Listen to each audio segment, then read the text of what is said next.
Hello students, we have completed unit 1. Let's begin with the unit 2 chapter A Gift of Chappal, written by Vasantha Surya. Mridu is a young girl growing up in Madras with Tapi, her grandmother, and Thatha, her grandfather. मृदु एक young girl है जो मद्रास में रहती है, जिसको अभी चेन्नई बोला जाता है. वह अपने ग्रैंडमदर जिनका नाम तपी है और ग्रैंडफादर जिनका नाम थता है उनके साथ रहती है. One afternoon, Tapi takes her to her aunt Rukkumani's house to meet her cousins Lali, Ravi and Meena. एक दिन मृदु की ग्रैंडमदर तपी उसे आंट के घर ले जाती है जिनका नाम है रुक्कुमनी, ताकि वो अपने कजिन्स लाली, रवि एंड मीना से मिल पाए. This chapter is divided in 2 parts. Let's cover first part today. A smiling Rukkumani threw open the door. Ravi and Meena rushed out and Ravi pulled Mridu into the house. जैसे ही मृदु और उसकी grandmother रुक्कुमनी के घर पहुंचती है, वो दरवाज़ा खोलती हैं. रवि और मीना उसके कजिन्स दौड़ के बाहर आते हैं और मृदु को खींच के घर ले जाते हैं. Wait, let me take off my slippers, protested Mridu. Mridu बोलती है कि रुक जाओ, मुझे मेरे स्लीपर्स तो उतारने दो. She set them out neatly near a pair of large black ones. और वो अपनी चप्पल एक काले चप्पल के सामने उतार लेती है. Those were grey actually with dust, but वो ब्लैक नहीं होते हैं, ग्रे होते हैं डस्ट की वजह से. You could see the clear mark of every toe on front part of each slippers. वहाँ पर बहुत सारी स्लीपर्स पड़ी होती हैं और सब में टो के मार्क्स होते हैं. जैसे कोई पुरानी चप्पल हो जाती है तो आपके पैर के निशान वहाँ छप जाते हैं, वैसे. The marks for the 2 big toes were long and scrawny. और जो 2 पैरों के मार्क्स थे वो लॉन्ग थे और स्क्रिनी थे. स्क्रिनी मीन्स थिन, पतले. Mridu didn't have much time to wonder about whose slippers they were because Ravi dragged her to the backyard behind a thick bitterberry bush. But मृदु के पास इतना टाइम नहीं होता है कि वह सोचे कि वो किसकी चप्पल है, क्योंकि रवि उसको खींचकर बैकयार्ड ले गया बिटरबेरी बुश के पीछे. There, inside a torn football lined with sacking and filled with dust, lay a very small kitten lapping up milk from a coconut half shell. वहाँ वो देखते हैं कि फटा हुआ फुटबॉल पड़ा होता है और सैंड से भरा हुआ होता है, जिसमें एक किटन होती है. वो हाफ कोकोनट शेल, आधा नारियल कटे हुए में से दूध पी रही थी. We found him outside the gate this morning. He was mewing and mewing. Poor thing, said Meena. Meena बोलती है कि किटन आज उन्हें सुबह ही मिली है जो गेट के बाहर थी और वो अपनी आवाज़ें म्याऊं म्याऊं निकाल रही थी. It's a secret. Amma says Party will leave for our Paddu Mama's house if she knows we have a cat. और मृदु को चुप रहने बोलती है कि ये सीक्रेट है. अगर पार्टी को पता चल गया कि हमारे पास किटन है तो वो पड्डू मामा के घर चली जाएगी. Party means grandmother. People are always telling us to be kind to animals, but when we are, they scream. Oh, don't bring that dirty creature here, said Ravi. Ravi बोलता है कि लोग हमेशा बोलते हैं हमें कि हमें जानवरों के साथ अच्छा बर्ताव करना चाहिए, पर हम जब भी अच्छा बर्ताव करते हैं तो वो बोलते हैं कि छी, कितने गंदे हैं. Do you know how hard it is just to get a little milk from the kitchen? Party saw me with a glass in my hand just now. Ravi बोलता है तुम्हें पता नहीं है कि कितना मुश्किल है किचन से थोड़ा सा मिल्क लेके आना. अभी जस्ट पटी ने मुझे लाते हुए देख लिया था. I told her I am very hungry. I want to drink it. But the way she looked at me, I had to drink most of it to throw her off the scent.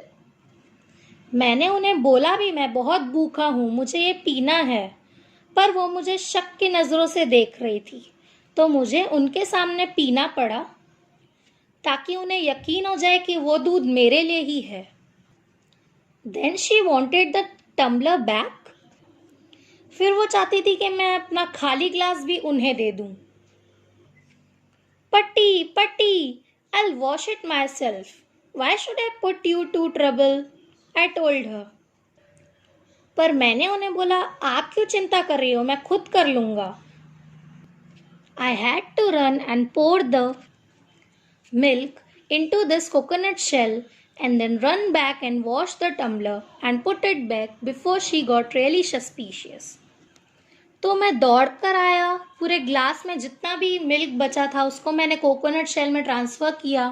फिर मैं वापस दौड़ कर kitchen में गया, उसको wash किया ताकि पट्टी को मुझ पे शक ना हो जाए.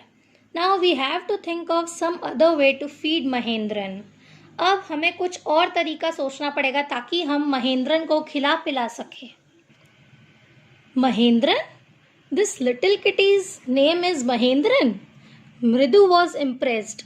It was a real name, not just a cute kitty cat name. मृदु चौंक जाती है और पूछती है क्या इसका नाम महेंद्रन है. रवि बोलता है हाँ ये असली नाम है, ना कि हम कोई जानवर को जब कोई निकनेम देते हैं या प्यार से बुलाते हैं, ऐसा कुछ नहीं है. Actually, his full name is Mahendra Verma Pallava Poonai. MP Poonai for short, if you like. Actually, इसका पूरा नाम महेंद्र वर्मा पल्लवा पूनाय है. अगर तुम चाहो शॉर्टकट में बोलने तो आप MP पूनाय बोल सकते हो. He is a fine breed of cat. Just look at his fur, like a lion's mane. ये कैट की ब्रीड है. इसके तुम बस फर को देखो, ये लायन मेन जैसे लगते हैं. लायंस मेन एक मशरूम है. यहाँ पर किटन के फर को लायंस मेन मशरूम के साथ कंपेयर किया गया है. And you know what's the emblem of the ancient Pallava kings was, don't you? He looked expectantly at Mridu. Ravi पूछता है क्या तुम्हें एंशिएंट पल्लव किंग का एम्बलम पता है? मृदु ग्रिगल्ड. मृदु हंसने लगती है. Think I am joking? Well just wait, I will show you some time. Ravi बोलता है तुम्हें क्या लगता है मैं मजाक कर रहा हूँ? रुको मैं तुम्हें एक दिन दिखाऊंगा. It's clear you don't know a thing about history. साफ साफ दिखता है कि तुम्हें हिस्ट्री के बारे में कुछ नहीं पता है. Haven't been to Mahabalipuram have you? क्या तुम कभी महाबलीपुरम गई हो? He said mysteriously. Well, when our class went to Mahabalipuram, I saw a statue of his Thathas, etc., etc. Fact is, Mahendran here is a descent from that very same ancient cat. Ravi बोलता है जब हमें school से महाबलीपुरम ले जाया गया था तब वहाँ पे मैंने एक स्टैच्यू देखा था जो ग्रैंडफादर के ग्रैंडफादर के ग्रैंडफादर थे उनका एक्सेट्रा एक्सेट्रा. तो जो महेंद्रन है वो उन्हीं के फैमिली से एक कैट है, a close relative, scientifically speaking, of none other than the lion. और अगर आप साइंटिफिकली देखोगे तो वो एक लायन की फैमिली से आता है. The Pallava lion, emblem of Pallava dynasty. Pallava dynasty का एम्बलम है Pallava lion. Ravi went on walking around the bitterberry bush, waving a twig up and down, his eyes sparkling. ये बताते बताते रवि बिटरबेरी बुश के आजू बाजू घूम रहा है. उसके हाथ में एक ट्विग है जिसको वो ऊपर नीचे कर रहा है और बताते बताते बहुत प्राउड फील कर रहा है. ट्विग एक ट्री की ब्रांच होती है. This cat is a descendant of none other than the Mahabalipuram Rishi cat. और ये कैट महाबलीपुरम ऋषि कैट के फैमिली से आती है। And if I may just remind you, they worshipped cats in ancient Egypt. और अगर तुम्हें याद ना हो तो मैं तुम्हें बता दूं कि एंशिएंट इजिप्ट में कैट्स को वर्शिप किया जाता था, प्रे किया जाता था। How he loved the sound of his own voice. Meena and मृदु एक्सचेंज लुक्स। मीना और मृदु एक दूसरे को देख के हंसने लगते हैं। What does that have to do with anything? मृदु demanded. Huh, I'm telling you this cat is descendant from the Egyptian cat god. No goddess. Bastard. Yeah, that's it. मृदु बोलती है तो उन सब चीजों से इन सब का क्या लेना देना है? रवि बोलता है मैं तुम्हें सिर्फ इतना बता रहा हूं कि ये कैट वही फैमिली से आई है, इजिप्शियन कैट गॉड से, बाकी कुछ नहीं। So well, one of the descendant of that cat goddess was a stowaway in one of the Pallava ships, and his descendant was the Mahabalipuram Rishi cat, whose descendant is. Ravi flourished his twig at Mahendran. MP Puni here. Whoop! Ick! He shrieked, very pleased with himself. मृदु ने कहा तो क्या? रवि बोलता है एक बार cat goddess ने खुद को पल्लवा शिप में छुपा दिया था और उसके साथ महाबलीपुरम ऋषि कैट थी। स्टो अवे मीन्स जो खुद से छुप जाते हैं। ये बताते बताते रवि के हाथ में जो ट्विग होती है वो महेंद्रन के सामने पॉइंट करता है। Mahendran looked up alarmed.